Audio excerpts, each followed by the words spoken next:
C'est bien, tout le monde est jeune. Alléluia. Je vais d'abord laisser la parole à Armand.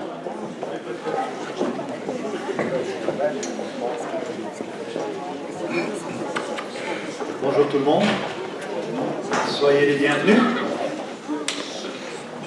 Alors, vous savez que ce trimestre, c'est un trimestre un peu particulier, puisque nous avons un thème, et le thème c'est... Donc, êtes-vous là? Oh, oui, tout le monde est là? C'est bien. Donc je recommence.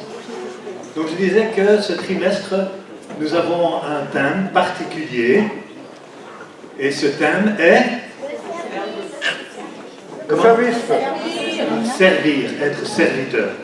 Et à cette occasion, je voudrais vous présenter un jeune couple, enfin bon, je vais dire un jeune couple, c'est vrai que quand ils sont arrivés ici, ils étaient jeunes et beaux, ils sont encore toujours beaux, ils sont un petit peu moins jeunes.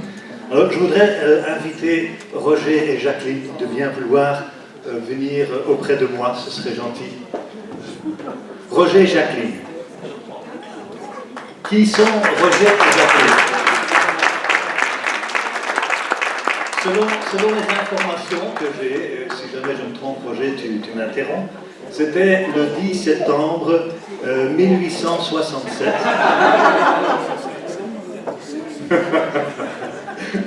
« 1967. Voilà, un jeune couple, je dis, à ce moment-là, ils étaient jeunes, et ils avaient un cœur grand pour le Seigneur.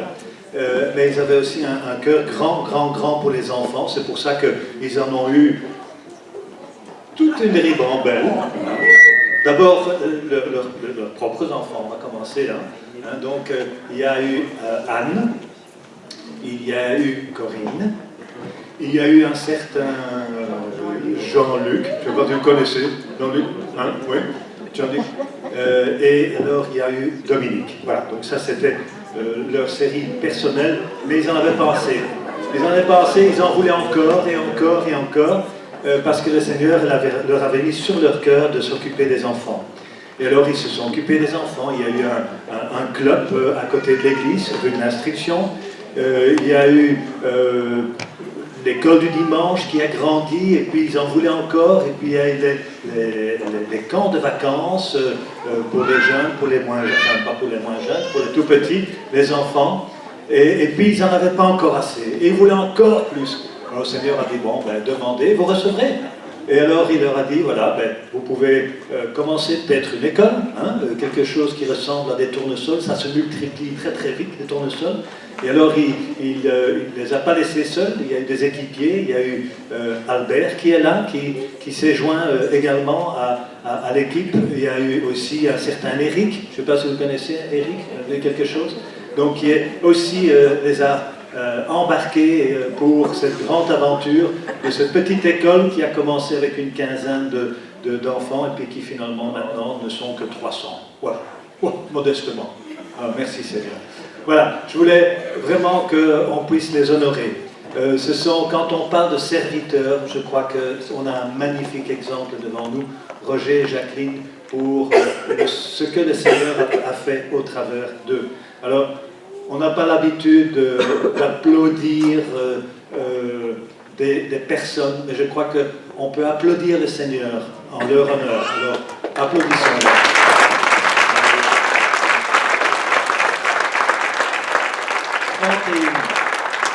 31 années ils ont donné ici. Mais ils se sont dit, non, c'est pas fini, on est encore jeune, je ne sais pas, ils avaient 50, et des poussières, je ne dirais pas, tout, qui se sont dit, ben oui, mais non, on retourne à la maison. Ils sont suisses, ça il faut le savoir. Donc ici, on va retrouver nos racines, mais pas pour s'enraciner, hein, loin de là, hein, pour continuer au ministère du Seigneur, et dans le Valais, ils ont encore continué à œuvrer pour le Seigneur. Donc je ne sais pas si un jour Roger va s'arrêter, peut-être que Jacqueline va trouver le bouton off, mais pour le moment c'est pas le cas. Voilà, c'est ce que je voulais vous dire. Je vais peut-être laisser juste la parole à Roger, et puis nous allons entrer dans ce temps de louange et d'adoration. Merci Roger. Je reste sans voix. Non, mais ma voix n'est pas là. Peu importe. Très heureux de pouvoir être avec vous ce matin et de pouvoir vivre ce culte. En fait, nous voulions rentrer directement, et Jean-Luc m'a dit, non, hein, dit, je prêche demain matin, ça me ferait plaisir que tu sois là. Donc, nous sommes en partance pour la Suisse de nouveau, mais c'est un plaisir de s'arrêter ce matin dans cette belle salle. Nous étions là pour l'inauguration et c'est fantastique de voir le développement des choses. Alors c'est vrai que nous sommes en Suisse maintenant sans la responsabilité d'une église, mais nous aidons toujours à droite et à gauche. Je prêchais à Neuchâtel, l'église à laquelle nous appartenons maintenant, et le pasteur m'a introduit en disant « Bien, Roger fait toute une série de choses. Accessoirement, il est à la retraite. » Et c'est un petit peu ça.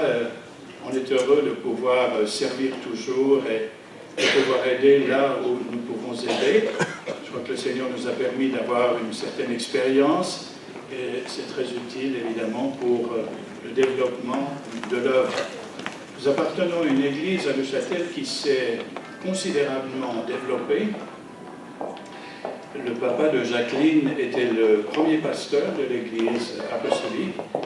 Et puis, nous avons eu un bâtiment, on nous l'a donné, on l'a transformé, et l'église est devenue trop petite.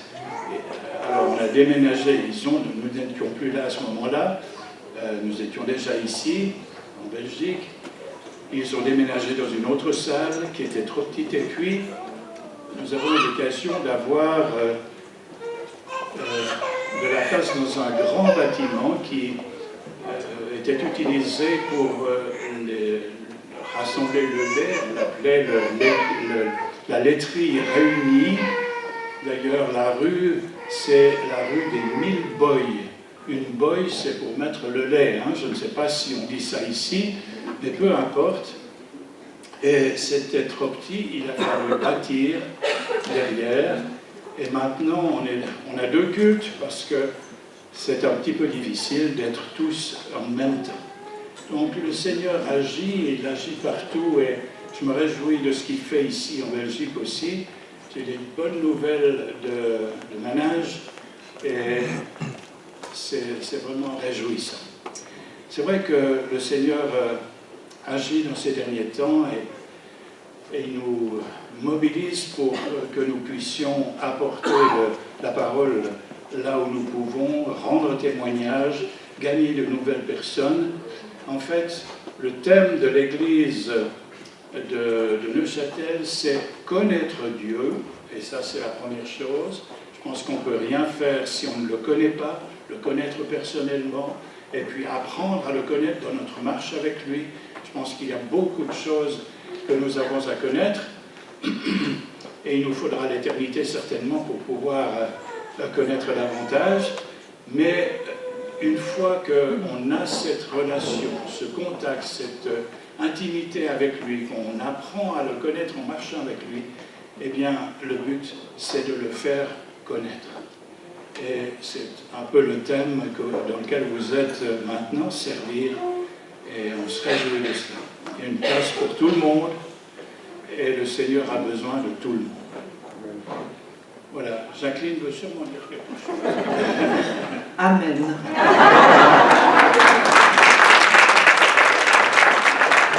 On n'a pas le même groupe, hein. Sur l'estrade, vous avez remarqué que c'est des gens qui sont différents, un peu plus jeunes. C'est un culte spécial pour les jeunes, donc ils se sont beaucoup préparés et on a beaucoup prié pour cela et je sens que le Seigneur va nous utiliser d'une manière incroyable ce matin. Est-ce que vous êtes prêts à louer le Seigneur? Amen. Est-ce que vous avez votre Bible avec vous? Oui. Alors on va prendre ensemble, je vais peut-être demander à Tristan aussi de regarder le psaume 150. Et on va le lire ensemble si vous voulez bien. Pour ceux qui ne l'ont pas, ça va être affiché.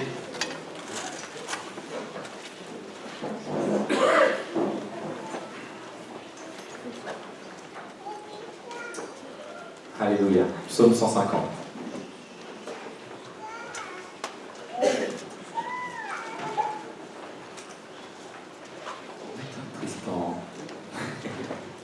Je ne te mets aucune pression, Tristan. C'est pas la peine de le taper, tout est marqué. Alléluia. Bon, lisons-le ensemble, il va nous rattraper. Louez l'Éternel. Ensemble, hein. Louez Dieu dans son sanctuaire. Louez-le dans l'étendue où éclate sa puissance. Louez-le par son extraordinaire, par ses hauts faits. Louez-le selon l'immensité de sa grandeur. Louez-le au son de sa trompette. Louez-le avec la lutte et la harpe. Louez-le avec les tambourins et avec les danses. Louez-le avec les instruments à cordes et le chalumeau. C'est pas le chalumeau brûle, hein, c'est un instrument de musique. Louez-le avec les cymbales sonores. Louez-le avec les cymbales retentissantes. Que tout ce qui respire loue l'Éternel. Amen.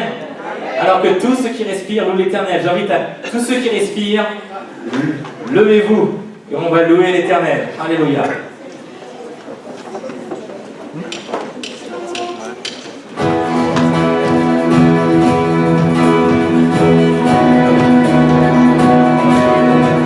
Nous sommes devant le roi des rois, devant notre Seigneur. On est là pour lui, on élève la voix. C'est que pour lui qu'on est là. Amen. Que notre cœur soit prêt à l'adorer, à la louer. Que notre cœur soit sincère. Ouvre les yeux de mon cœur. Ouvre les yeux de mon cœur, Père. Ouvre les yeux de mon cœur. Je désire te voir. Je désire te voir. Ouvre les yeux de mon cœur, Père. Ouvre les yeux de mon cœur. Je désire te voir.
notre louange ce matin. Nous désirons tellement te voir, Père, à l'œuvre dans nos cœurs. Tu es digne d'adoration. Alléluia. Alléluia. Il est fort et puissant, n'est-ce pas?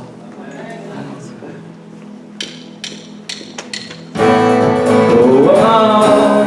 Oh, wow. Wow.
Sois loué. Tu es fort et puissant. Peut-on le dire ensemble? Il est fort et puissant. Il est digne d'adoration. Qu'on puisse élever nos voix là où on est. Lui donner toute gloire. Donnez-lui votre louange. Dis-lui qui il est pour vous. Vous l'avez déclaré en effet. Il est fort et puissant, mais il est aussi majestueux. Roi des rois, Seigneur des seigneurs. À lui l'agneau. C'est lui l'agneau. C'est lui l'agneau de Dieu. Alléluia. Et digne de gloire. Alléluia. Seigneur Jésus. Alléluia. Seigneur Jésus, tu es digne de gloire. Alléluia. Seigneur, tu es digne de gloire. Alléluia. Seigneur Jésus. Seigneur Jésus. Ce matin, je veux proclamer que tu es grand, que tu es redoutable. Il n'y a pas de Dieu qui soit semblable à toi, qui soit saint comme toi. Il n'y a pas de Dieu qui soit pareil à toi. Tu es le rocher des siècles, qui règne de génération en génération. Tu es Dieu d'éternité en éternité. Et je t'adore ce matin, Seigneur. Je t'adore parce que tu es tout puissant. Tu tiens le monde dans tes mains, tu tiens nos vies dans tes mains. Et ce matin, je veux te dire que je t'aime, Jésus. Je t'aime, Jésus. Ton nom est au-dessus de tout autre nom. Ton nom est digne au-dessus de tous les noms qui peuvent exister dans ce monde. Je t'adore, Seigneur. Je t'adore ce matin. Et je suis fier d'être chrétien. Je suis fier de porter ton nom, Seigneur. Je n'ai pas honte de toi, Seigneur. Et ce matin, je veux te dire de tout mon cœur, je t'aime. Je t'aime, Jésus. Tu es tout pour moi. Tu es tout pour moi. Merci, Seigneur. Amen.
l'amour. Je t'aime. Je t'aime. Soit à l'ouest et le vent le voir là où on est. On lui toute l'adoration. Tu es digne de gloire, Seigneur Jésus. Tu es digne de gloire. Toi ma louange ce matin, Seigneur Jésus. Je t'aime, Seigneur Jésus. Tu es mon roi, tu es mon Seigneur Jésus.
chanter ensemble. Digne es-tu, agneau de Dieu. Digne es-tu, agneau de Dieu. Digne es-tu, agneau de Dieu. Tous les anges ensemble acclament la puissance de son nom. Digne es-tu, digne es-tu, agneau de Dieu. Digne es-tu, agneau de Dieu. L'univers entier proclame la beauté de ton saint nom. Digne es-tu, agneau de Dieu. Digne es-tu, agneau de Dieu. Digne es-tu, agneau de Dieu. Tous les anges ensemble acclament la puissance de ton nom. Digne es-tu, agneau de Dieu. Digne es-tu, agneau de Dieu. Digne es-tu, agneau de Dieu. L'univers entier proclame la beauté de ton saint nom. Digne es-tu, agneau de Dieu. Digne es-tu, agneau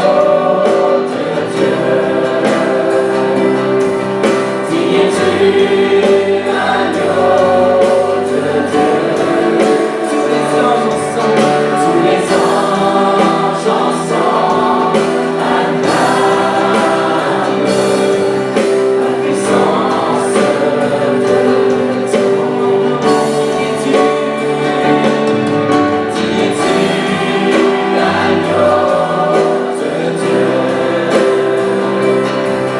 Digne es-tu, agneau de Dieu.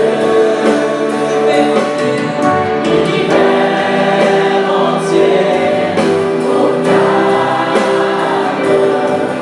la beauté de ton saint nom.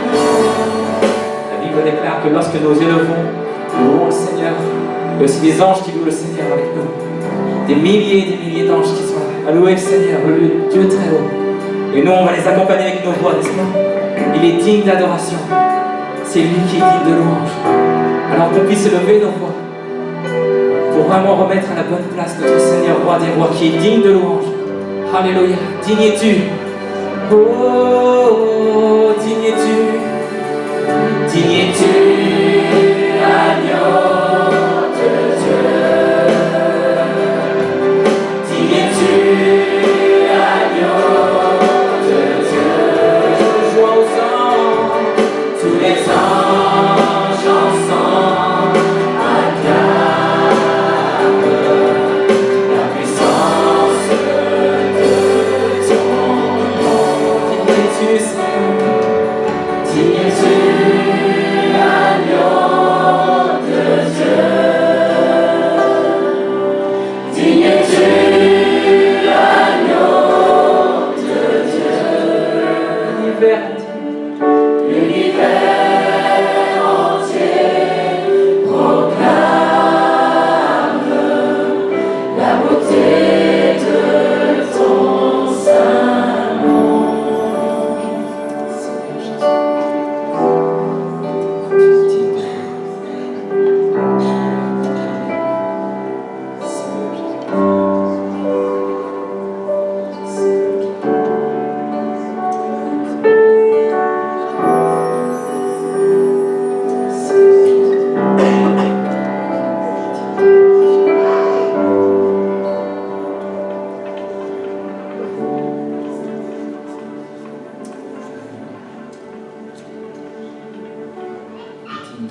ta présence. Merci pour le repos que tu nous accordes. Car ce repos est céleste. Ce repos est toi. Je veux soutenir ce que tu veux encore. Venir avec nous en cet instant. Avec toi, comme ton nom. Apporter cette louange, car tu es digne de recevoir la louange. À toi toute la gloire, à toi tout l'honneur, Seigneur. Sois loué, sois exalté, Seigneur.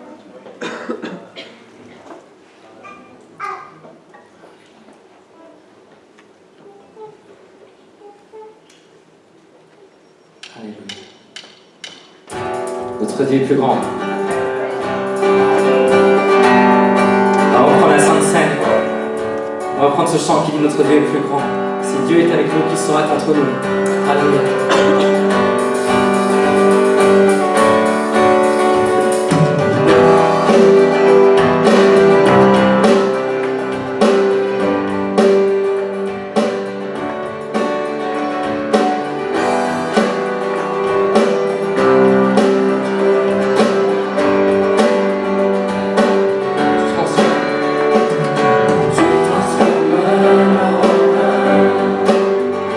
Tu prends la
Dieu est plus fort, notre Dieu est au-dessus de tous les dieux. Notre Dieu nous guérit, puissamment il agit, il est notre Dieu. Notre Dieu est plus grand, notre Dieu est plus fort, notre Dieu est au-dessus de tous les dieux. Notre Dieu nous guérit, puissamment il agit, il est notre Dieu.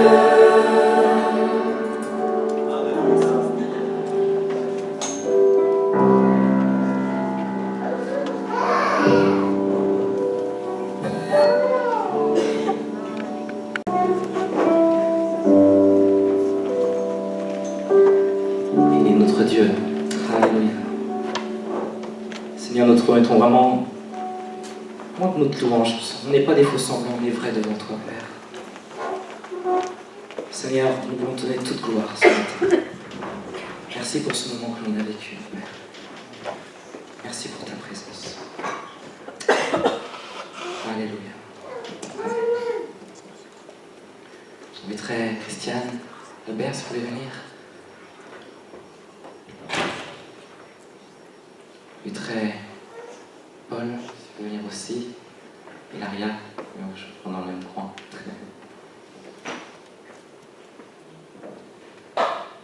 C'est le moment central. C'est finalement tout ce qui nous rapproche ensemble. C'est pour ça qu'on l'adore, c'est pour ça qu'on le loue. La table de la Sainte Seine n'est pas une table comme une autre. C'est là où Jésus s'est donné pour nous, par amour pour nous. Sans finalement compromis, il s'est donné. Et lorsque je préparais ce moment de la Sainte Seine, j'étais frappé que, vous savez, dans 1 Corinthiens 11, le texte qu'on dit avant, j'ai reçu du Seigneur ce que je vous ai transmis, le Seigneur Jésus, vous connaissez ce passage. Mais avant, il parlait de division, de ce qui nous désunit. Et Paul ramène à l'essentiel. Peut-être qu'on n'a pas les mêmes manières de penser, les mêmes manières d'apporter les choses. Peut-être que la forme est différente pour chacun de nous. Mais le fond reste le même. Ce qui nous unit, c'est la repas de la Sainte Seine, un temps de communion ensemble. Parce que Christ s'est donné pour son Église. Alors, je vous invite vraiment, c'est pour ça que Paul nous dit de sonder nos cœurs, de préparer ce moment. Parce que c'est pas juste un moment où on doit, c'est pas un repas où on doit se goinfrer comme, excusez-moi l'expression jeune, un culte de jeûne, mais c'est un temps où déjà on doit disposer nos cœurs. Est-ce que ce matin je suis prêt à prendre ce pain et ce vin, ce pain qui désigne le corps qui a été rompu pour nous, et le sang, le vin qui représente le sang qui a coulé et qui efface nos péchés. Est-ce que lorsqu'on prend ce repas, est-ce qu'on sonde vraiment nos cœurs? Alors que Paul nous parlait de désunion avant, il dit mais non, le plus important c'est ce qui vous rapproche, c'est que le Seigneur s'est donné pour vous, pour nous, pour chacun de nous. Qu'on soit jeune, qu'on soit moins jeune, qu'on a une manière de penser, comment il faut concevoir telle chose. Et quelqu'un qui me disait, si jamais on est en désaccord, est-ce que ce qu'on est en désaccord est-il plus grand qu'une autre unité? Est-ce que lorsqu'on est en désaccord avec quelqu'un, est-ce que ça doit finalement briser le lien, la communion fraternelle? Comprenez? Nous sommes tous différents. Lorsque je me balade dans la forêt, je vois des arbres différents, je vois des feuilles différentes, une fois je me suis baladé, j'ai remarqué comment c'est magnifique, comment Dieu a créé les choses. Et lorsqu'on regarde chaque arbre et chaque feuille, tous sont différents. Parce que Dieu a voulu comme ça, ou comme ça, ou comme ça. Tout arbre est unique. Une écorce différente, une ramification différente. Tout arbre fait la beauté d'une forêt. Et nous sommes tous différents. Et c'est ce qui fait la beauté de l'Église. Alors, si ce matin, tu es prêt, vraiment que tu viens avec ce cœur sondé, tu as conscience de ce que Jésus a fait pour toi, bien je t'invite à te lever en signe de dire oui Seigneur, moi je suis prêt ce matin à prendre ce repas. Et si jamais il y a un moment, c'est marqué dans le verset 33, ainsi les frères et sœurs, lorsque vous réunissez pour le repas, attendez-vous les uns les autres. Attendez-vous les uns les autres. Allez vers les frères aussi. Si vous avez besoin de réconcilier, c'est maintenant. Alléluia. Alors prenons le temps de se lever et de sonder nos cœurs.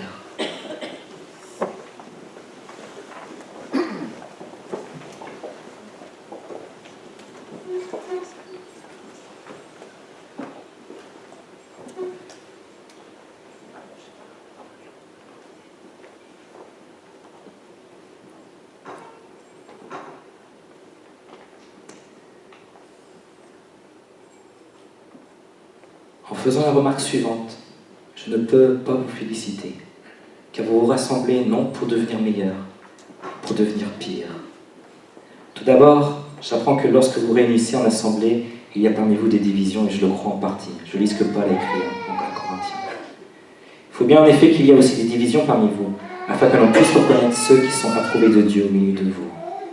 Ainsi donc, lorsque vous réunissez, ce n'est pas pour prendre part au repas du Seigneur, car dès que vous mettez à table, chacun s'empresse de prendre son propre repas, de sorte que l'on a faim, tandis que l'autre est ivre. N'avez-vous pas de maison pour manger et boire? Ou bien méprisez-vous l'Église de Dieu et voulez-vous faire honte à ceux qui n'ont rien? Que vous dire? Faut-il vous féliciter sur ce point? Je ne vous félicite pas. En effet, j'ai reçu du Seigneur ce dont je vous ai transmis. Le Seigneur Jésus, la nuit où il a été livré, a pris du pain. Après avoir remercié Dieu, il l'a rompu et a dit, « Prenez, mangez. Ceci est mon corps qui est rompu pour vous. Faites ceci en mémoire de moi. » De même, après le repas, il a pris la coupe et dit, « Cette coupe est la nouvelle alliance en mon sang. Faites ceci en souvenir de moi, toutes les fois que vous en boirez. En effet, toutes les fois que vous mangez ce pain et que vous buvez cette coupe, vous annoncerez la mort du Seigneur, jusqu'à ce qu'il vienne. C'est pourquoi celui qui mange ce pain ou boit la coupe du Seigneur indignement sera coupable envers le corps et le sang du Seigneur. Que chacun donc s'examine lui-même, et qu'ainsi il mange du pain et boive de la coupe. Car celui qui mange et boit indignement sans discerner le corps du Seigneur, mange et boit un jugement contre lui-même. C'est pour cela qu'il y a parmi vous beaucoup d'infirmes et de malades, et que plusieurs sont morts. Si nous nous examinons nous-mêmes, nous ne serions pas jugés. Et quand nous sommes jugés, c'est le Seigneur qui nous corrige, afin que nous ne soyons pas condamnés avec le monde. Ainsi, mes frères et sœurs, lorsque vous réunissez pour le repas, attendez-vous les uns les autres. Amen.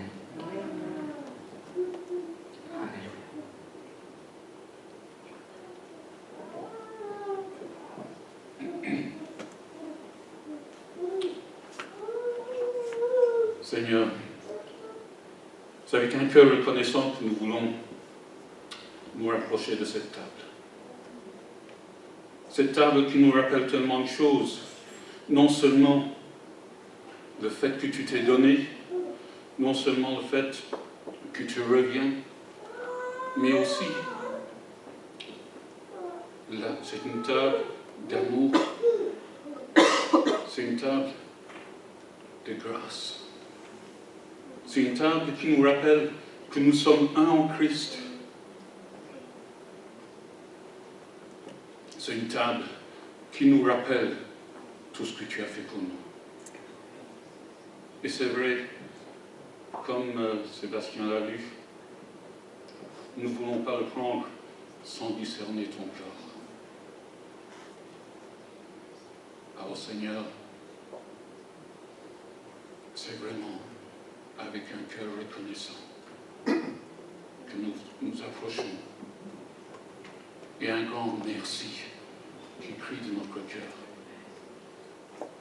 soit loué, soit adoré, et que nous puissions te mettre sur le trône ce matin, que nous puissions te couronner de louanges ce matin, que nous puissions t'élever chacun ce matin, que nous puissions te glorifier chacun ce matin, et que toi, qui es le Dieu de l'univers, encore plus important que cela, nous voulons proclamer que tu es le Dieu de notre vie. Tu es le Dieu de ma vie. Tu es le Dieu de ma vie.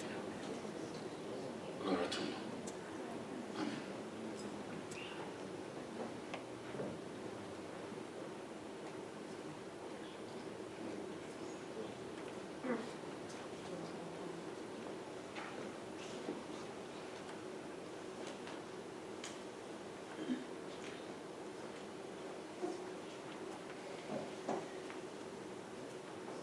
N'hésitez pas à élever votre voix. Les actions de grâce, de reconnaissance.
Jésus, si tu n'étais pas là, où serions-nous? Oh Seigneur, nous serions dans le monde comme toutes ces personnes qui ne veulent pas t'accepter. Seigneur, merci parce que nous sommes ici, Seigneur, pour te louer.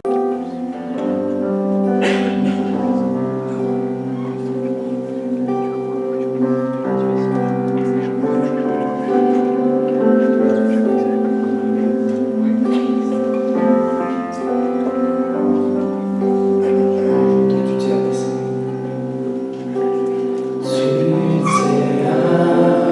abaissé pour nous.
à tous. Donc, vous avez vu le thème grâce à cette vidéo. J'aime mon Église, donc je la sers. Donc vous allez être sollicités pour servir l'Église. Et on va voir comment le Seigneur plante sa parole en vous, la fait grandir de manière à ce que vous puissiez rentrer dans ce service et vraiment devenir des serviteurs, des servantes que Dieu veut. C'est un cheminement, c'est quelque chose qui grandit en nous. Il y a des choses qu'on a compris à un certain moment quand on a donné notre vie à Jésus. Et puis un peu plus tard, on grandit, on comprend d'autres choses et ainsi de suite. Et il y a toute une croissance dans le service, il y a toute une croissance dans l'amour pour Dieu. Alors, il y a un PowerPoint, je vais essayer de voir au niveau technique si je peux le piloter depuis ici. Sinon, c'est Tristan qui va le piloter, il n'y a pas de souci. Je crois que la pile est morte, donc il n'y a pas de souci, c'est Tristan, c'est toi qui commande. Voilà, donc le thème a été imposé. C'est pas moi qui ai tout d'un coup décidé, tiens, je vais vous parler de Luc 17, les versets 7 à 10, qui parle des serviteurs inutiles. C'est vraiment quelque chose qu'on m'a demandé de vous apporter en tant que, enfin, je veux dire, ce dimanche-ci, le dimanche des jeunes. C'était vraiment bien la louange. Hein? Qu'est-ce que vous avez pensé? Hein?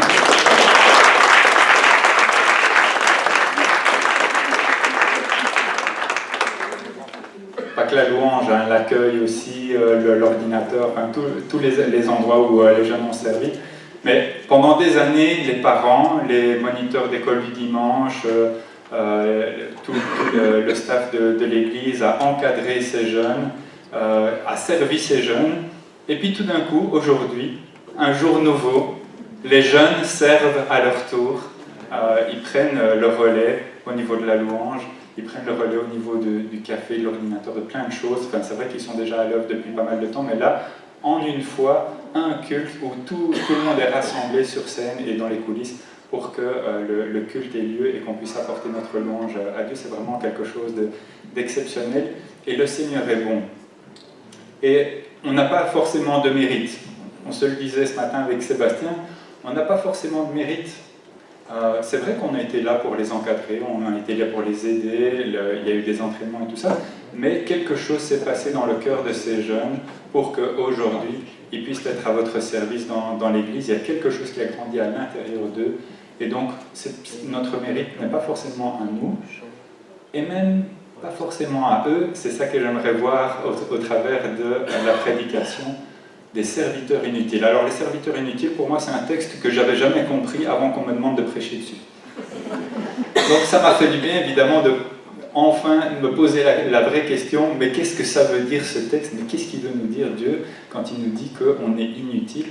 Je veux dire, et je suis choqué là, Seigneur, tu n'arrêtes pas de me surprendre en fait. Qu'est-ce que tu veux dire par là? Donc on va voir ça, et avant de lire le texte, en fait, je vais peut-être simplement commencer par la prière et demander au Seigneur de bénir sa parole pour que vraiment on puisse se l'approprier, qu'elle puisse grandir dans nos cœurs. Et Seigneur, à toi toute la gloire ce matin, Seigneur, et à toi tout l'honneur. Toi seul est digne, Seigneur, et c'est pour ça, Seigneur, que nous avons chanté pour toi, Seigneur, nous avons tourné nos yeux vers toi, Seigneur, pendant la louange, Seigneur, pendant la Sainte Seine, et on veut faire la même chose, Seigneur, pendant cette prédication, Seigneur. On veut vraiment que tu nous parles, que tu parles à nos cœurs, Seigneur, et que ta parole nous touche, Seigneur, nous surprenne. Merci pour ta parole, Seigneur. Amen. Tristan?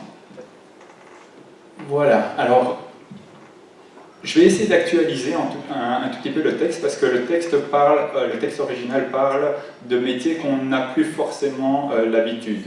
C'est-à-dire partir dans la moisson ou aller paître les troupeaux de chèvres ou de vaches ou de je ne sais pas trop quoi. Donc parmi nous, est-ce qu'il y a des personnes qui font la moisson? Est-ce qu'il y a des personnes qui font paître les troupeaux? Donc on a parfois du mal à comprendre la Bible. Il faut essayer un tout petit peu d'illustrer ça par des choses qui nous parlent à nous, et c'est ce que Jésus a toujours fait, hein. À son époque, il a toujours comparé à la société civile en disant voilà ce qui se passe dans la société civile et voilà ce qui se passe dans le royaume de Dieu. Et donc j'aimerais faire ça un tout petit peu avec vous, sauf qu'aujourd'hui c'est pas quelqu'un qui traite, c'est pas quelqu'un qui paie les troupeaux, c'est pas quelqu'un qui moissonne, mais c'est quelqu'un qui est livreur. Voilà. la longue journée du livreur. Alors imaginez un peu mon livreur, ben, il démarre sa journée bien avant 8 heures, il quitte le domicile, il arrive au boulot et toute la journée il livre. Je connais au moins une personne qui livre du ciment, donc je sais que c'est d'actualité au moins pour une personne dans l'église. Mais imaginez ça, voilà, toute la journée il livre, il fait un peu toute la Belgique, d'accord, la Wallonie, la Flandre, Bruxelles, enfin il est partout, il livre, et bien après 20 heures, il rentre chez lui. Ça, c'est une longue journée, d'accord. Il a vraiment travaillé un maximum, parce que son patron l'a envoyé à gauche, à droite, et il y avait vraiment énormément de travail à faire, il y avait vraiment beaucoup de colis à poster. Et puis à peine est-il arrivé chez lui, en fait, il reçoit un coup de fil du patron, et son patron lui dit « J'aimerais que tu viennes avec moi, il y a encore une livraison à faire, on va la faire à deux, et enfin, je veux dire, c'est moi qui conduirai, et toi, c'est toi qui vas mettre tous les colis et qui va décharger le camion. » Et donc, ça prend encore une demi-heure, 3/4 d'heure pour aller là-bas, pour tout décharger, et puis encore certainement une demi-heure, 3/4 d'heure pour revenir. Et vraiment, c'était une journée incroyablement longue pour ce serviteur, pour ce livreur. Alors, quelle serait votre réaction si vous étiez ce livreur qui rentre chez lui après 20 heures et qui reçoit ce coup de fil? Bon, déjà, certains ne vont pas décrocher le coup de fil, parce qu'ils se disent « Oh là là, c'est le patron, j'ai même pas envie de savoir qu'est-ce qu'il va me demander. » D'accord. Peut-être que d'autres vont râler, vont dire « Non, moi non, je suis parti avant 8 heures, je suis revenu après 20 heures. » C'est hors de question que je serve encore. J'en ai déjà fait beaucoup plus que la plupart des travailleurs. C'est pas possible que je fasse plus. Quelle serait votre attitude à la place de ce livreur? Comment est-ce que vous réagirez? Je suis malade, je viens pas, dit Aude. Une maladie éclair comme ça qui est arrivée juste après 20 heures. Ma femme qui répond au téléphone. Ne pas refuser parce qu'il faut penser au lendemain aussi. Le travail, je ne peux pas refuser. Ah, Vincent nous dit le travail, on ne peut pas le refuser. Parce qu'il faut penser au lendemain.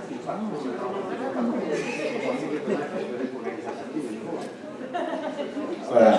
Vincent, il est pragmatique, il dit il ne faut pas refuser le travail parce que le lendemain, le patron aura de nouveau besoin de nous. Enfin voilà. Alors, en Belgique, on est, comment dire, on est dans notre réalité quotidienne face à, voilà, il y a les patrons, les travailleurs, et puis il y a les syndicats. Donc, si on reprend notre livreur, s'il est syndiqué, ben, à un certain moment, il va faire jouer ça, il va dire, maintenant j'ai des droits, je veux dire, on ne peut pas me traiter comme ça, vous ne pouvez pas commencer à me faire travailler au-delà de 20 heures, c'est complètement fou cette histoire. Tristan, on peut passer au slide suivant. Et donc, j'imagine que nous, si on avait été livreur dans cette situation, on aurait une des réactions suivantes. D'accord ? Une des premières choses auxquelles on pourrait s'attendre, c'est au minimum une compensation financière. C'est-à-dire quand même, ok, je veux bien le faire cette fois-ci, mais alors à la fin du mois, il ne faut pas m'oublier. Faut vraiment que ça soit des heures payées double ou quoi, parce que vraiment là, j'ai fait quelque chose d'extraordinaire. Tout ce travail encore après 20 heures, c'était vraiment extraordinaire. Donc au minimum, une compensation financière. Mais si ce n'est pas une compensation financière, on s'attendra vraiment à des remerciements. On se dira, ouais, vraiment le patron, il va dire devant tout le monde, enfin voilà, quel employé modèle on est, et vraiment il va nous élever devant tous les autres employés. Ou alors, si ce n'est pas des remerciements, si ce n'est pas une gratitude, on va demander un traitement de faveur. Ok, moi je fais ça pour toi après 20 heures, mais attends, la prochaine fois que j'ai des congés à demander, tu as intérêt à dire oui parce que je vais te rappeler cette fameuse soirée où après 20 heures j'ai travaillé pour toi. Et donc on va demander des avantages d'une manière ou d'une autre, on va demander un traitement de faveur. Et si on ne demande pas ça, une autre idée ce serait de se dire, eh bien, ok, j'ai travaillé pour toi après 20 heures, pas de souci, mais attention, à un certain moment, ces heures-là, je veux les récupérer sous forme de congé. Enfin voilà, tout ce que je vous dis, c'est la réalité du travail de tous les jours, et une réaction normale. D'une manière ou d'une autre, on aurait demandé quelque chose, n'importe quelle forme de récompense. Là, on voit un monsieur qui veut sa coupe, qui veut sa médaille parce qu'il a fait quelque chose d'extraordinaire. On est comme ça. Hein, dans le monde du travail, on est comme ça. Mais par rapport à Dieu, qu'est-ce qu'il en est? Est-ce qu'on peut se comporter comme ça par rapport à Dieu? Ben, notre nature, naturellement, elle se comporte comme ça. On aimerait bien que Dieu, quelque part, nous élève, dise à quel point on est des serviteurs incroyables. On aimerait bien qu'on ait plein de récompenses dans le ciel pour tout ce qu'on a fait de magnifique, etc. Et peut-être que certains se disent, mais c'est quoi les récompenses? On n'en parle pas beaucoup. C'est quoi? C'est de l'or? C'est une grosse maison? Et il y a un petit suspense par rapport à ça. Ce serait intéressant un jour de pouvoir prêcher sur les récompenses. Moïse, qui était en séjour chez moi le week-end de la convention, m'a dit qu'il y avait un Suisse qui avait tellement cassé les pieds à Dieu pour pouvoir emporter quelque chose de la terre au paradis, que finalement Dieu lui a dit, ok, je te donne la valise, tu ne peux pas prendre plus que le contenu de cette valise pour aller au ciel. Tu seras la seule exception. Tous les autres, ils peuvent rien emporter de la terre, mais toi, voilà, tu m'as tellement cassé les pieds, je te donne cette valise. Tu ne peux pas dépasser le volume de cette valise. Alors il est tout content, il rassemble tout ce qu'il a de plus précieux, c'était quelqu'un de vraiment très riche. Et puis alors, il arrive aux portes du ciel, et puis il y a Pierre qui l'accueille, et puis qui le voit avec une valise, et qui dit, mais comment ça se fait que tu as pu avoir une valise? Alors il lui raconte un tout petit peu. Et au lieu de le laisser rentrer, il lui dit, mais attends, moi je veux savoir qu'est-ce que tu as mis dans cette valise. Si tu as pu emporter des choses de la terre, tu as vraiment dû choisir avec soin ce que tu voulais prendre. Et donc le Suisse ouvre sa valise. Et en fait, ce qu'il avait demandé, c'est que tout l'or qu'il avait amassé, en fait, eh bien, il avait demandé à un artisan, en fait, de le fondre et de le couler dans la forme de la valise, pour que tout rentre dans la valise. Et donc ça faisait une belle brique en or massif, un lingot de je ne sais pas combien de dizaines de kilos. Alors il ouvre fièrement sa valise, il montre à Pierre le contenu de sa valise, et puis il y a Pierre qui lui dit, mais tu avais le choix d'emporter un truc de la terre, et toi tu as pris un pavé. Parce qu'au ciel, les rues sont pavées d'or.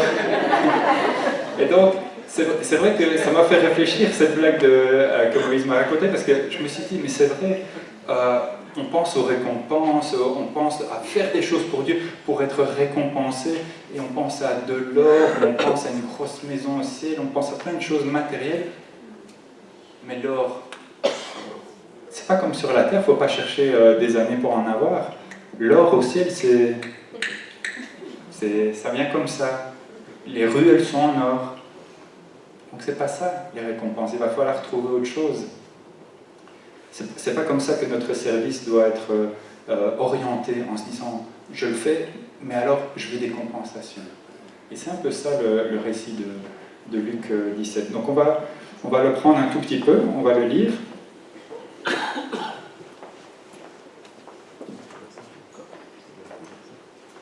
Peut-être que comme moi, vous avez déjà lu ce texte et vous vous êtes dit, mais il veut dire quoi ce texte? Donc je vais essayer de vous partager aujourd'hui le sens de ce texte. Si l'un de vous a un esclave qui laboure ou garde les troupeaux, lui dira-t-il à son retour des champs, viens tout de suite te mettre à table? Ne lui dira-t-il pas au contraire, prépare-moi à souper, ajuste ta tenue pour me servir jusqu'à ce que j'ai mangé et bu, après cela, toi, tu mangeras et tu boiras. A-t-il de la reconnaissance envers cet esclave parce qu'il a fait ce qui lui était ordonné? Certaines versions ont ajouté « je ne le pense pas ». Mais c'est vrai que la manière dont la question est posée, ça amène une réponse négative. Vous de même, quand vous avez fait tout ce qui vous a été ordonné, dites « nous sommes des serviteurs inutiles, nous avons fait ce que nous devions faire ». Ouf! Ouh là là! Elle est dure, cette parole de Jésus. On peut prendre la dia suivante. qu'est-ce qui se passe en fait au moment où nous lisons ce texte de l'Évangile? En fait, il y a quelque chose en nous qui n'est pas d'accord. Pourquoi? Parce qu'on a touché à nos droits. Seigneur, j'ai le droit de décider ce que j'ai envie de faire de mes journées. Seigneur, j'ai le droit de décider ce que je fais de mon argent. Seigneur, j'ai le droit de décider comment je fais avec mes enfants, etc., etc. J'ai des droits, Seigneur. Tu ne peux pas m'enlever mes droits. J'ai des droits. J'avais une illustration particulière par rapport à l'argent, parce que c'est quelque chose par lequel tous les serviteurs de Dieu doivent passer, cette réflexion sur l'argent. À partir du moment où Dieu nous demande 10% de notre salaire, on peut se révolter, on peut protester et dire « pas d'accord, pas d'accord ». On peut dire « mais non, comment c'est possible Seigneur, 10%, tu t'imagines pas, c'est une somme colossale, comment je vais faire pour payer toutes mes factures ?» J'ai le droit, j'ai travaillé, j'ai sué, j'ai été au boulot tous les jours, 5 jours par semaine, j'ai même fait des heures supplémentaires. Comment tu peux me demander 10% de mon salaire? C'est impossible. Pouvoir gérer le 100%, c'est mon droit. Et en fait, qu'est-ce que le Seigneur nous dit?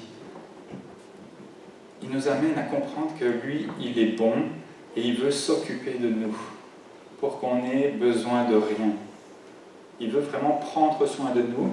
Il veut vraiment qu'on ne soit pas inquiet du lendemain, qu'on ne soit pas inquiet de ces factures qui arrivent, de ces situations financières difficiles. Il veut qu'on puisse mettre notre foi, notre confiance en lui, que lui pourvoira, que lui nous aidera. Et qu'est-ce qu'il demande en retour? Il demande l'obéissance. C'est pas un choix affectueux ou affectif. Ah, j'aime bien cette église, alors je veux bien donner 10% parce que vraiment le pasteur est génial et la louange est super, etc. etc. Ce n'est pas une question d'affection, c'est une question d'obéissance que Dieu nous demande. Et ça nous coûte financièrement évidemment, mais ça nous coûte surtout au niveau de nos sécurités. On aime bien avoir suffisamment d'argent sur le compte et ces 10%, on se dit mais qu'est-ce qu'on pourrait faire avec ces 10%? On pourrait acheter ci et ça, on pourrait payer ceci à nos enfants, etc. Et ça nous fait un pincement en fait, ces 10%. Mais si on prend le problème à l'envers, si on dit Dieu me donne un boulot, Dieu pourvoit à mes besoins, et moi, pour le remercier, je lui obéis, je lui fais confiance qu'avec 90%, j'aurai plus qu'assez pour couvrir tous les besoins de mon existence.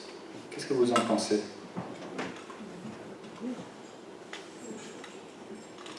Alors, j'aimerais prendre 2 textes avec vous pour vous montrer en fait que Dieu ne va jamais vous demander quelque chose que lui n'a pas fait en premier. La première chose que j'aimerais prendre avec vous, c'est Jean 5, verset 30. Il ne va pas être affiché, donc ceux qui ont une Bible sur leur téléphone ou une Bible papier, je vous invite à prendre ce texte.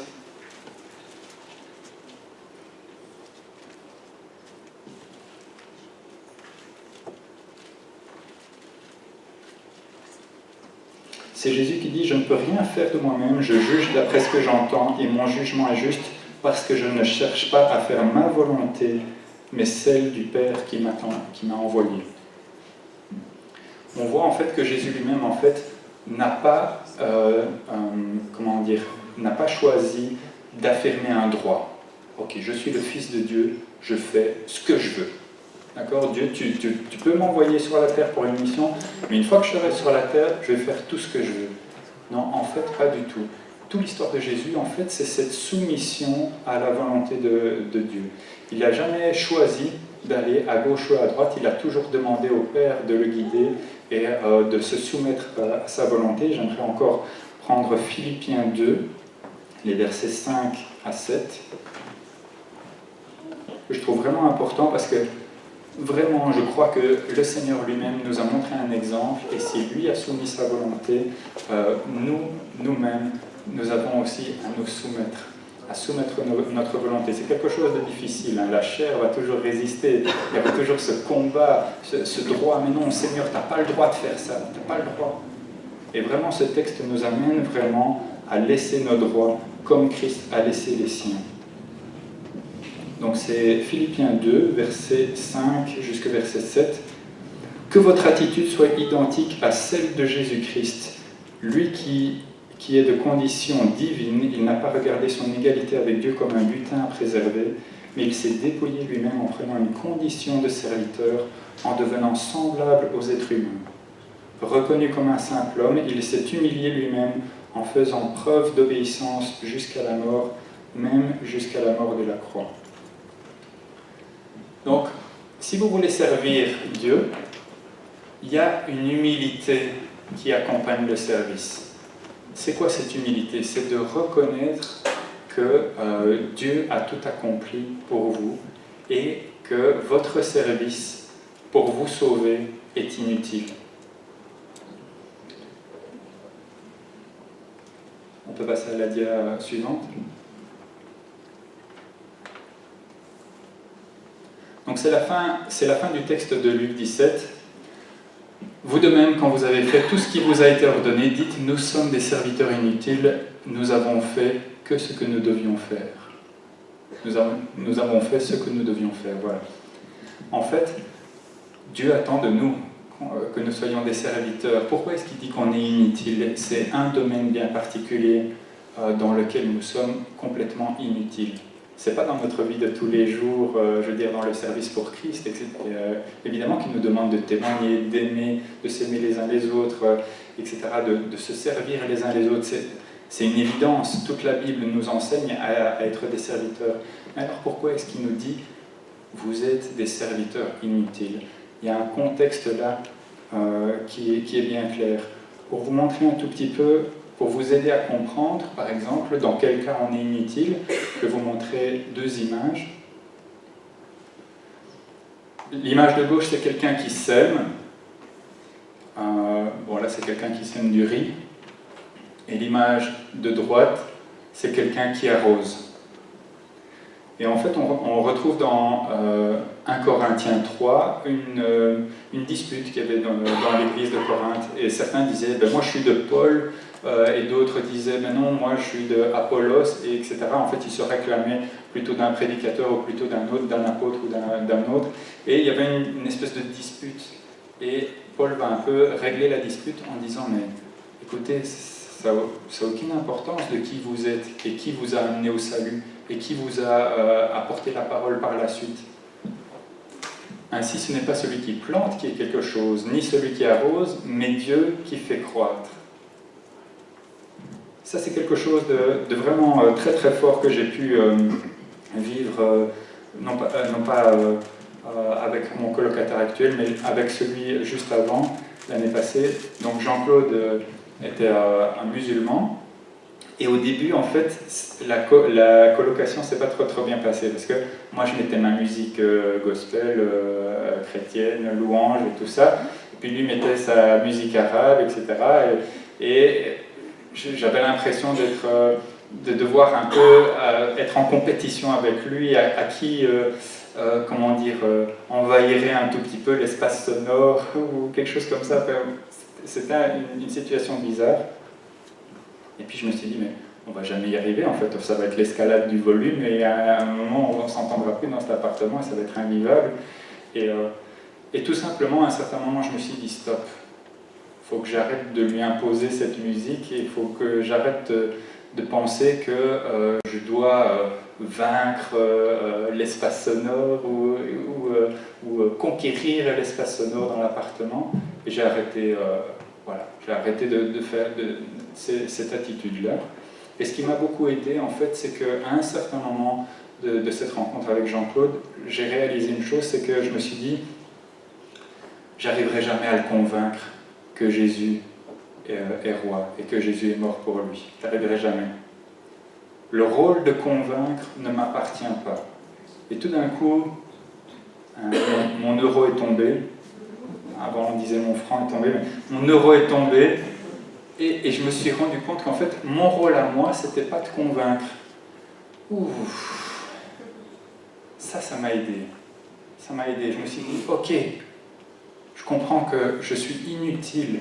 Je ne peux rien faire au niveau de la conviction de péché, la conviction de justice, la conviction pour le salut. la conviction par rapport à l'existence de Jésus et ce qu'il a fait sur la croix. Je ne peux rien faire pour convaincre Jean-Claude, mais le Saint-Esprit, lui, il peut. Et c'est vraiment ça, cette parabole du serviteur inutile. Il y a des choses qui nous sont impossibles à faire. Et il faut reconnaître que dans certaines situations, c'est impossible pour nous. Et notre rôle, alors, n'est pas de convaincre, mais notre rôle, c'est vraiment d'obéir au Seigneur. Il nous demande de prier, il nous demande de témoigner, il nous demande d'être audacieux, etc. On va le faire en obéissance. Mais celui qui va convaincre, celui qui va faire l'œuvre de faire croître cette parole dans le cœur, c'est Dieu lui-même. Quand je regarde les jeunes aujourd'hui, la manière dont ils ont servi l'Église, je ne me sens vraiment pas utile. Je me dis, je n'ai aucun mérite. C'est vraiment Dieu qui a planté quelque chose dans leur cœur et qui l'a fait grandir. Et aujourd'hui, ils sont en capacité de servir, ils sont en capacité de laisser cette vie s'exprimer au travers du service pour l'Église. C'est Dieu. À Dieu soit la gloire pour tout ce travail et cette joie, cette paix, cette envie de louer le Seigneur qui est dans leur cœur.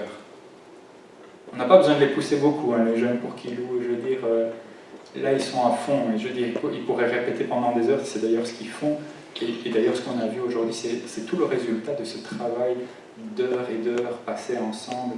Le plaisir de louer Dieu, le plaisir de faire de la musique ensemble. Et vraiment, voilà, on n'a pas dû pousser beaucoup.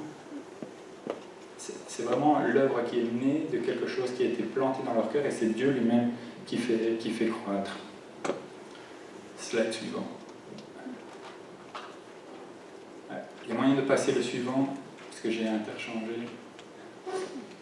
Et puis tu reviendras en arrière après, s'il te plaît. Alors, pourquoi est-ce que nous sommes des serviteurs inutiles? On ne voit pas très bien sur la photo, mais c'est le verset de Jean 19:30, tout est accompli. Jésus est sur la croix, il dit tout est accompli.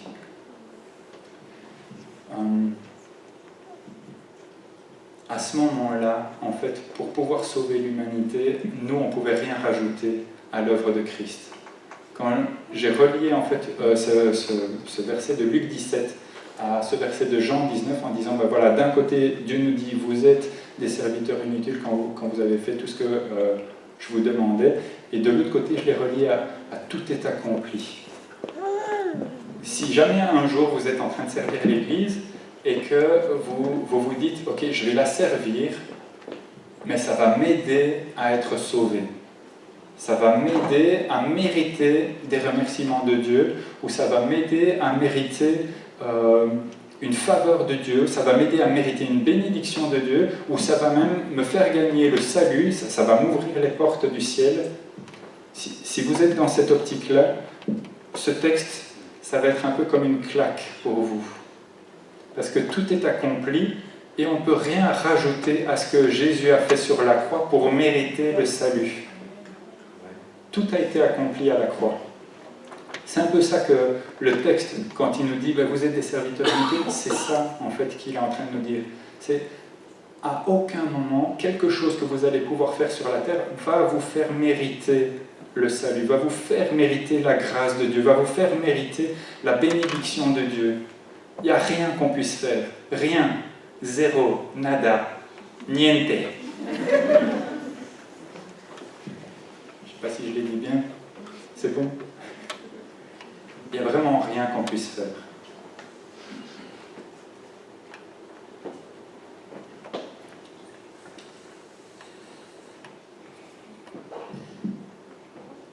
Alors, ça... Le fait de savoir que tout le salut en fait vient de Jésus, ça va pouvoir nous faire entrer dans un service d'une qualité différente. Vous savez que dans la Bible, il est marqué « Vous avez reçu gratuitement, alors donnez gratuitement ». Eh bien, c'est maintenant comme ça, de cette manière-là, que votre service va commencer. Vous avez reçu le salut de Dieu, vous avez reçu l'amour de Dieu, et donc la manière dont maintenant vous allez servir, en fait, ça va être gratuit. Vous allez arrêter de rechercher des récompenses pour ce que vous faites. Vous allez arrêter de rechercher des bénédictions pour ce que vous faites. Vous allez arrêter de vouloir mériter quelque chose. Non, ça va être mis à l'envers tout ce raisonnement.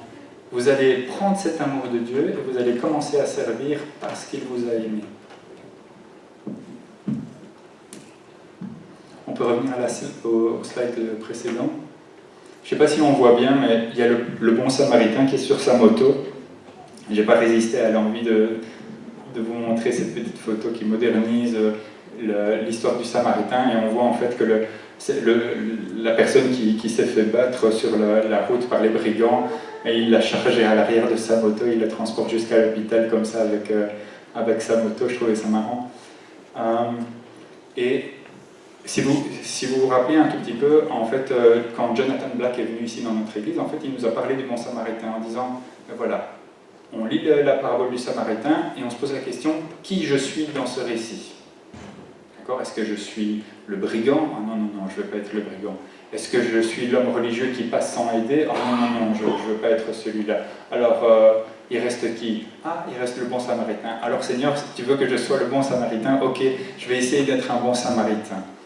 Et Jonathan nous avait vraiment ouvert l'esprit, une des clés pour comprendre la Bible, en disant, il ne faut pas chercher notre place dans la parabole. Il faut chercher où est Jésus dans la parabole.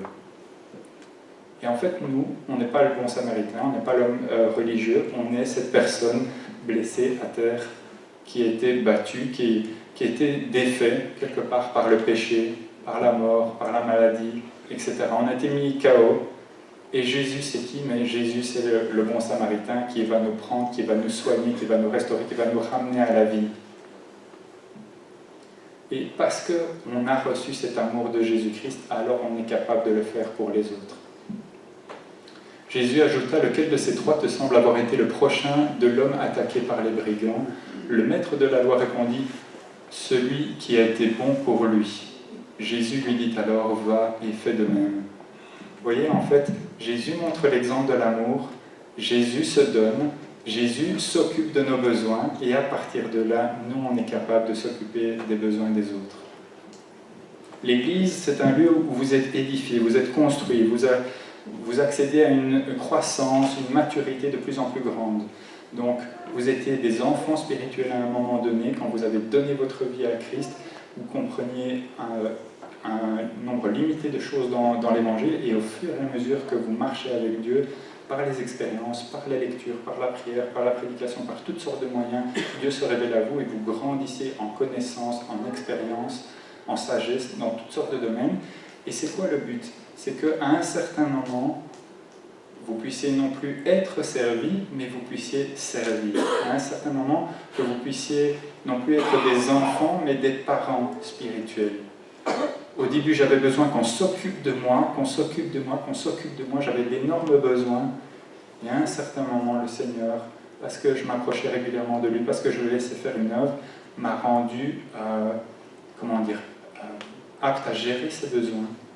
Et maintenant que ces besoins sont pris en charge par Dieu, que d'une manière ou d'une autre, il répond à mes besoins, je suis capable maintenant de m'occuper d'autres personnes et de me pencher sur leurs besoins.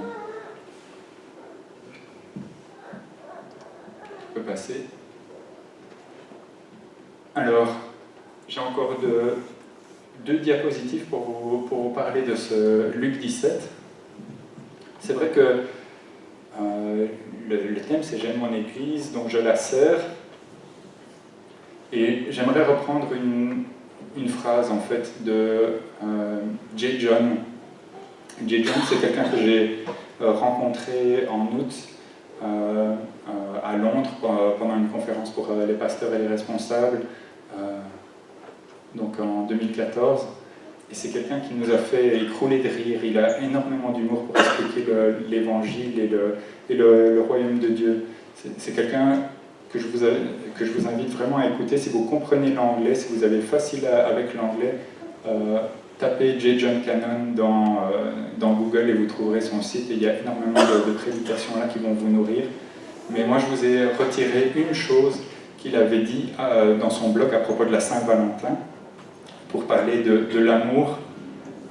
C'était très intéressant, d'ailleurs, j'ai appris des choses. Un amour qui se sacrifie naît de notre compréhension de l'amour de Dieu qui se sacrifie pour nous.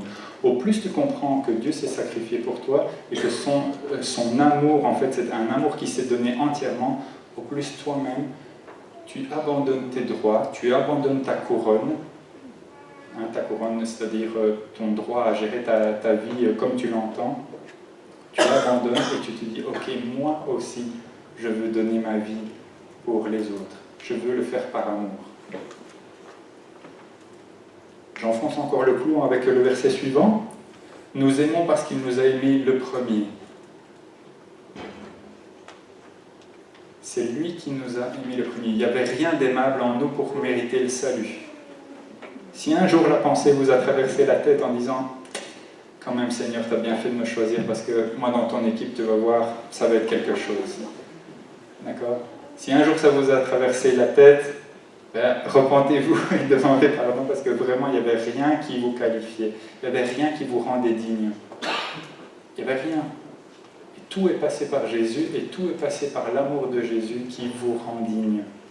Il s'est sacrifié de manière à ce que vous ayez accès au Père. Donc vraiment, nous aimons parce qu'il nous a aimés le premier. Et donc ça c'est un verset de la Bible, j'ai rien inventé, mais après ça, le slide suivant, j'aimerais un peu le paraphraser et dire, ben, finalement, nous servons parce qu'il nous a servi le premier. Si votre service c'était pour mériter quelque chose, après ce sermon, après cette prédication, j'espère que vous allez abandonner cette mentalité-là et vraiment dire, Seigneur, augmente ma compréhension de ton amour pour moi, de manière à ce que je puisse servir, non pas pour récolter des récompenses, des remerciements, des avantages, des bénédictions, mais vraiment que je puisse servir parce que j'ai été touché par le fait que toi, tu t'es fait serviteur et je veux te suivre. Je veux être un esclave. C'est choquant, on se prend des baffes dans la Bible. Quand Dieu vous dit vous êtes un esclave, vous êtes un serviteur, on se prend une baffe. Parce qu'on aimerait bien plutôt entendre tu es sur un trône, tu es élevé, ou je ne sais pas trop quoi, une bonne situation. Mais esclave, c'est pas très enviable comme situation. Et on se prend des baffes. À la convention, je pense que certains me disaient oh, les baffes que je me suis prises. Et c'est vrai, en fait, Dieu nous choque, Dieu nous surprend. Et il nous demande vraiment d'abandonner notre droit à nous-mêmes, de vivre pour lui. Ouf. Et tous les jours de pouvoir le dire. Ça, c'est pas facile, parce que quand on est tout feu, tout flamme, il n'y a pas de souci. Hein. Ceux qui viennent de donner leur vie à Jésus, je veux dire, qui sont dans ce premier amour, il n'y a pas de souci, ils sont prêts à tout donner. Mais avec le temps, il y a les difficultés, les combats, etc. Et là, on voit notre moi qui a envie de reprendre un tout petit peu le contrôle. Et si vous avez bien écouté, à un certain moment, Jürgen Mortensen, qui prêchait à la Convention nationale, nous a dit mais on aime beaucoup contrôler nos vies. On aime ça. Mais il faut vraiment donner le contrôle à Dieu et remettre notre vie dans les mains de Dieu, le laisser diriger. Et oser l'esprit, c'est ça en fait, c'est laisser l'esprit diriger nos vies. Ce n'est pas une émotion qui va nous pousser à servir les autres, mais c'est vraiment une détermination à faire le bien aux autres. Je ne vais pas attendre d'avoir un sentiment particulier. Je vais peut-être conclure comme ça. Hein, quand on regarde la Bible et quand on regarde notre quotidien, parfois il y a une grosse différence. Et je vais vous en montrer une dernière. Vous pouvez dire, tiens, on aimerait bien agir en faveur d'un groupe de personnes. Par exemple, imaginons les sans-abri. Qui c'est qui veut servir les sans-abri?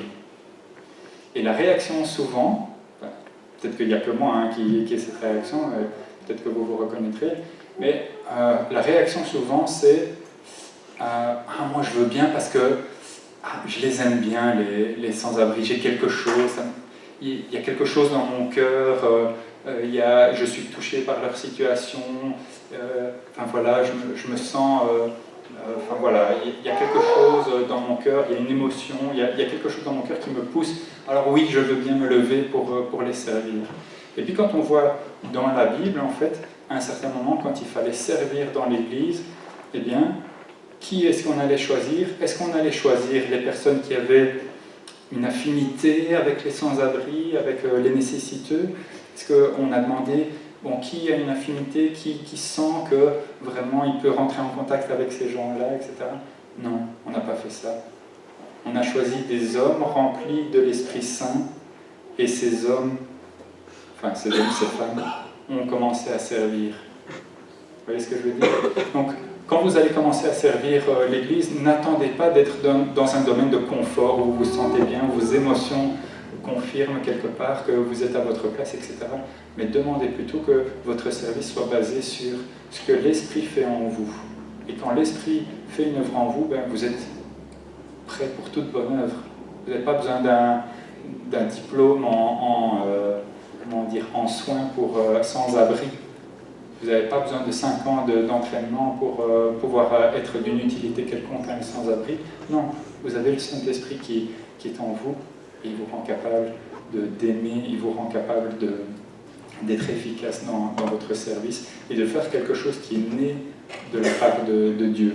À un certain moment, à ce qui paraît, on va se retrouver devant Dieu et il y aura un feu qui va tester ce qu'on aura fait et ce qu'on aura vécu sur terre.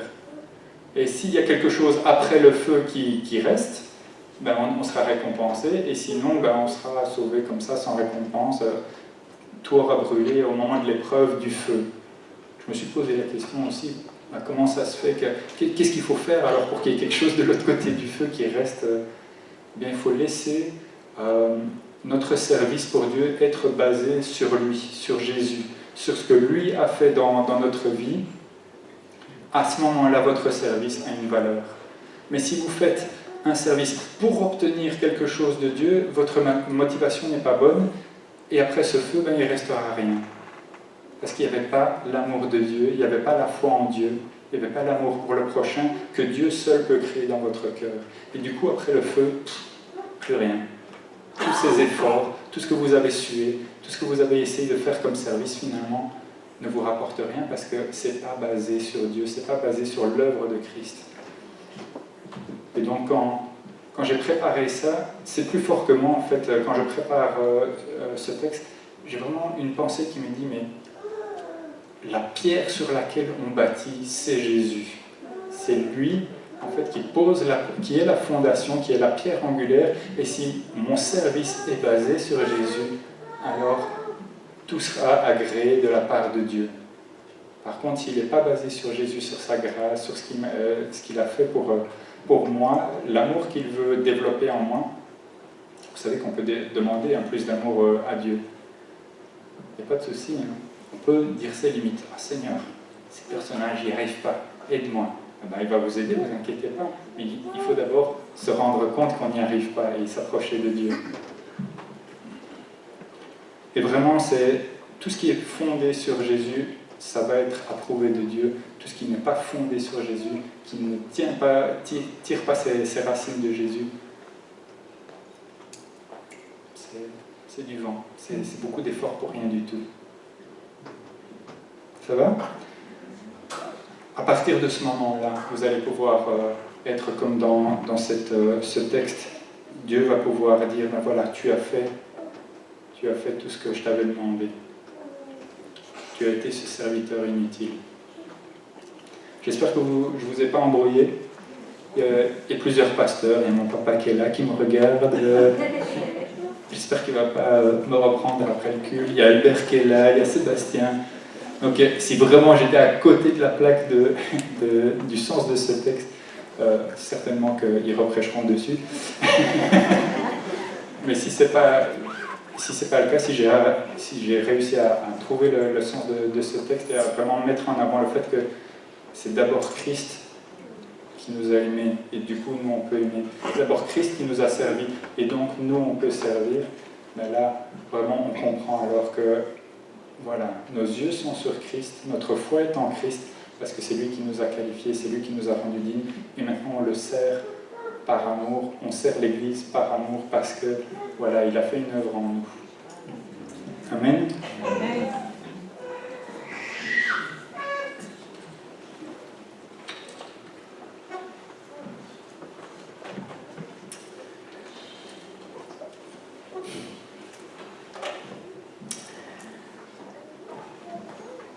On va prier. Alléluia. Seigneur, merci pour ce message. Merci, je pense qu'on peut remercier, on peut les applaudir encore une fois. Le travail de votre famille, de passer des heures. Et je pense qu'on peut encore plus applaudir le Seigneur aussi, parce que c'est lui qui doit relever avant tout. Alléluia. Il est merveilleux, n'est-ce pas? C'est parti alors.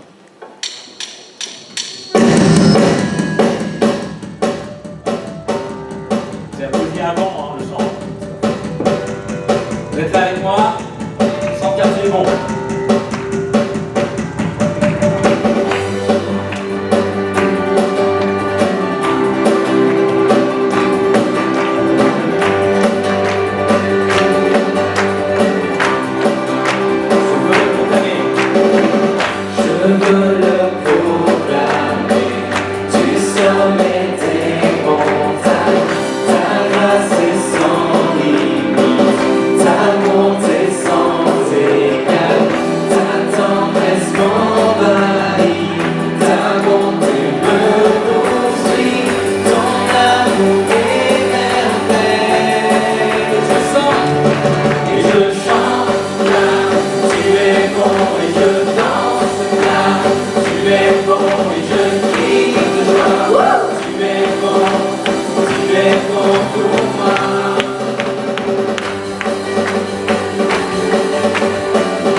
Merci parce que à toi toute la gloire. Seigneur, on veut tout te donner, Père. À toi la louange. Que le Seigneur vous bénisse. Amen.